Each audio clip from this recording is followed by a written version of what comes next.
Waancaan Addunyaa 23ffaan Har'a ifatti ni eegala. Waancaan Addunyaa 23ffaan qopheessummaa Ameerikaa, Kaanaadaa fi Meksikoon geggeeffamu har'a halkan sa'aatii 4 irraa jalqabee ni taphatama. Waancaan yeroo jalqabaaf biyyoonni 3 waloon qopheessan kanarratti biyyoonni 48 ramaddii 12 jalatti ramadamuun biyyoota 39f waliin ni falmatu.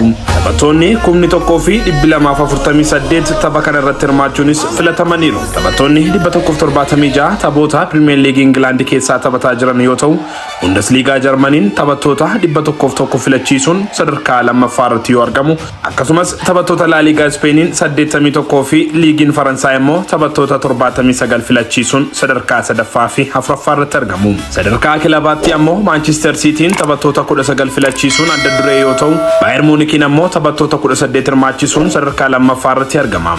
PSG fi Arsenal taphattoota 16 qixa filachiisuun sadarkaa itti aanu yoo qabatan, kanumaanis waancaan addunyaa bara 1930 kan eegale yoo ta'u, hanga ammaatti biyyoonni 8 waancaa kana injifataniiru. Biraazil waancicha yeroo 5 injifachuun hundayyuu ni dursiti.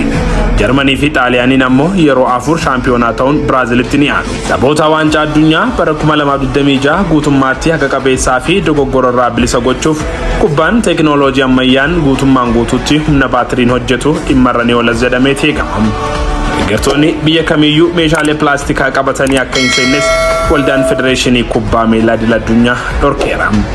Namoonni baay'een dorgommiin kun waancaa addunyaa osoo hin taane tapha sanyummaa fi siyaasaan masakame jechuun dhiibbaa fi giddu seentummaa mootummaa Ameerikaa qeeqaatii jiru. Waancaa biyyoonni 3 isteediyeemiiwwan magaalota 16 keessatti argamanitti qopheessan kanaan taphoonni 104 ni taphatamu. Egaan har'a galgala waancaan addunyaa kan bara 2026 ifatti ni eegala. Kun wiirtuu ispoortiidhaa odeeffannoowwan akkasii argachuuf sheer koppii linkii riipostiin dagatinaa galatooma. Brazil, Vinicius, feel the heat.